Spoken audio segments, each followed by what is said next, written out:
प्रिय स्टूडेंट, मेरे चैनल पर आप सभी का स्वागत है। आज की क्लास में हम आप सभी के लिए लेकर आ गए हैं यानी हिंदी का क्वेश्चन बैंक। किसका? तो हिंदी का क्वेश्चन बैंक चैप्टर नंबर 1 का लेकर आ गए। आप लोग जो है थोड़ा सा इसको देखने का प्रयास करिए और अपनी तैयारी को बेहतर से बेहतर बनाने का प्रयास कीजिए। इसलिए हिंदी का chapter by chapter question bank हम करवा रहे हैं सभी का इस चैनल पर, सभी चैप्टर सभी यानी सब्जेक्ट का तो करवा रहे। तो आप लोग जो मत भूलिएगा इसको करने के लिए। चलिए उतना बातचीत नहीं करेंगे, सबसे पहले आ जाते हैं। सबसे पहले क्वेश्चन बैंक करवा रहे हैं ना। चलिए तो chapter by chapter question bank करा। किसी प्रकार की आपको दिक्कत या समस्या होगा तो हमारे कॉन्टैक्ट नंबर पर आप संपर्क कर सकते हैं। कहाँ से मिलेगा ये बाद में बता दिया जाएगा। आप लोग जो धैर्य बनाकर रहिएगा। चलिए आज की क्लास को स्टार्ट करने जा रहे हैं तो थोड़ा सा पहला नंबर क्वेश्चन को देखने का प्रयास कीजिए। कर यथेष्ट का शब्द का अर्थ क्या है? 2000 देखिए ये क्वेश्चन जो पूछा गया है 2024 में पूछा गया है। करा यथेष्ट शब्द का अर्थ क्या है? यह है पर्याप्त है। शब्द का अर्थ क्या है? पर्याप्त है। ऑप्शन नंबर बी को टिक कर दीजिएगा, कोई बात नहीं। चलिए अगला नंबर क्वेश्चन पर आ जाते हैं। अब थोड़ा सा इसको जूम किया जाएगा, थोड़ा सा जूम किया जाएगा क्या? थोड़ा सा रुक जाइए, 1 मिनट, जूम किया जा सकता है इसको। टेक रहने दीजिए तो इतना ही। चलिए अब अगला नंबर क्वेश्चन देखने का प्रयास करते हैं। यहाँ आप देख लीजिए अगला नंबर क्वेश्चन क्या कहा जा रहा है।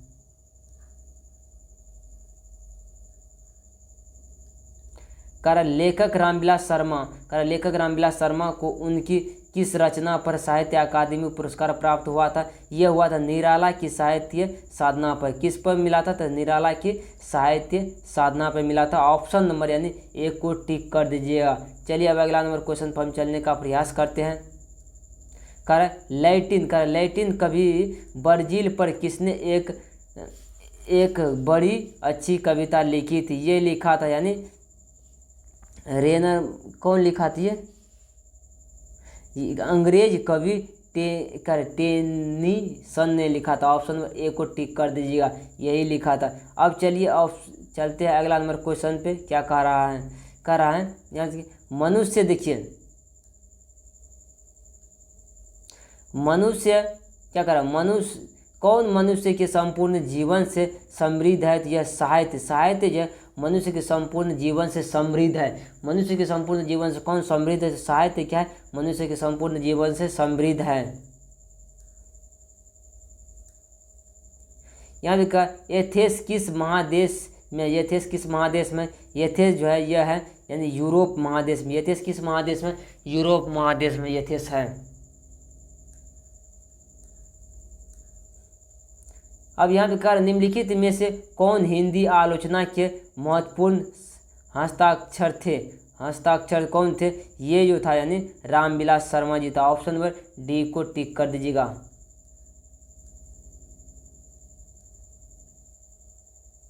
करे बड़े भाई किस लेखक की रचना है? बड़े भाई रामविलास शर्मा की रचना है। ऑप्शन नंबर सी को टिक करिएगा।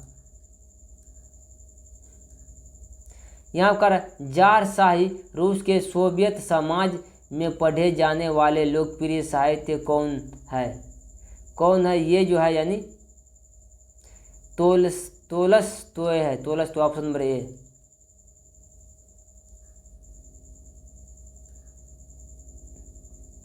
कर मनुष्य और परिस्थिति का संबंध है। मनुष्य और परिस्थिति का संबंध क्या है? यह द्वंद्वात्मक है। मनुष्य और परिस्थिति का संबंध क्या है? द्वंद्वात्मक है।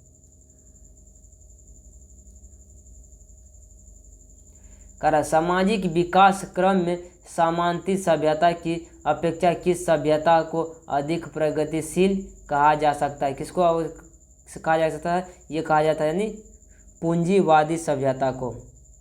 ऑप्शन नंबर यानी सी को टिक कर दीजिएगा।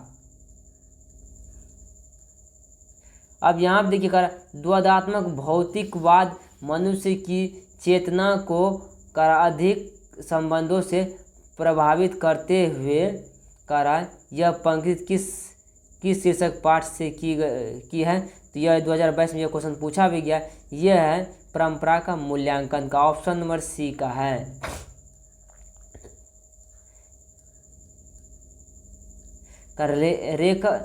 लेखक रामविलास शर्मा कब से कब तक भारतीय प्रगति लेखक के संघ महामंत्री रहे? ये रहे थे यानी 1949 से 1953 तक रहा था। 1949 1953 तक। ऑप्शन नंबर बी को टिक कर दीजिएगा। चलिए अब अगला क्वेश्चन पे चलते हैं। यहाँ पे देखिए कह रहा है कि परंपरा का मूल्यांकन शीर्षक पाठ साहित्य की कौन विद्या है, 2021 में पूछा। ये जो था यानी ये था निबंध है। परंपरा का मूल्यांकन यह निबंध है। ऑप्शन नंबर बी को टिक कर दीजिएगा। चलिए अब अगला नंबर क्वेश्चन पे चलने का प्रयास करते हैं। कह रहा परंपरा का मूल्यांकन है 2021। परंपरा का मूल्यांकन क्या है? निबंध है।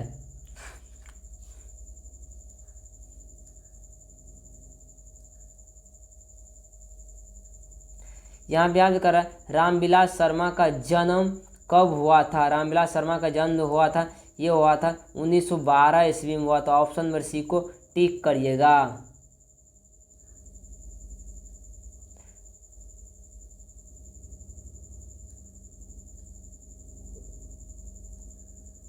कुछ क्वेश्चन से छूट नहीं गया है।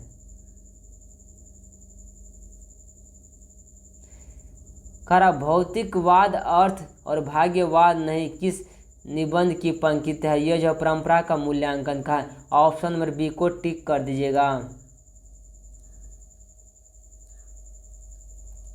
लेखक किस रामविलास शर्मा के गांव का क्या नाम था। कह रहा है कि लेखक रामविलास शर्मा के गांव का क्या नाम था।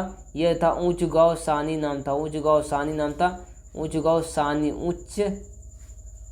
सानी ऑप्शन नंबर बी को टिक करिएगा। अब इस क्वेश्चन कर निराला की साहित्य साधना के रचनाकार है। ये जो है यानी रामविलास शर्मा जी है। ऑप्शन नंबर डी को टिक कर दीजिएगा। कर यहाँ देखिए कर परंपरा का ज्ञान किसके लिए आवश्यक है। ये जो है यानी कर जो लकीर के फकीर न होकर क्रांतिकारी साहित्य की रचना करे। ऑप्शन नंबर सी को टिक करिएगा। कर जो उपयोगी साहित्य की रचना न करे 2000 क्या कर रहा है। जारशाही कहाँ थी, कहाँ का था। जारशाही था ये था यानी रूस का था। ऑप्शन नंबर ए नंबर में टिक करिएगा।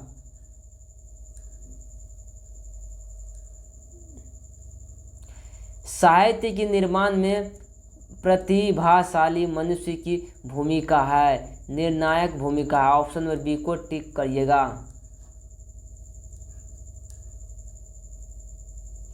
कार्य साहित्य की परंपरा का संपूर्ण ज्ञान किस व्यवस्था में संभव है। ये जो है समाजवादी व्यवस्था में संभव है। ऑप्शन नंबर बी सी को टिक कर दीजिएगा। कर जातीय असीमता की दृष्टि से इतिहास का प्रभाव कैसा रहा है। ये जो रहा है विच्छिन्न और अविच्छिन्न रहा है। ऑप्शन नंबर सी को टिक कर दीजिएगा। आज के क्लास में इतना ही रहने देते हैं, मिलते हैं अगले क्लास में। आज के लिए जय हिंद जय भारत। मिलिएगा।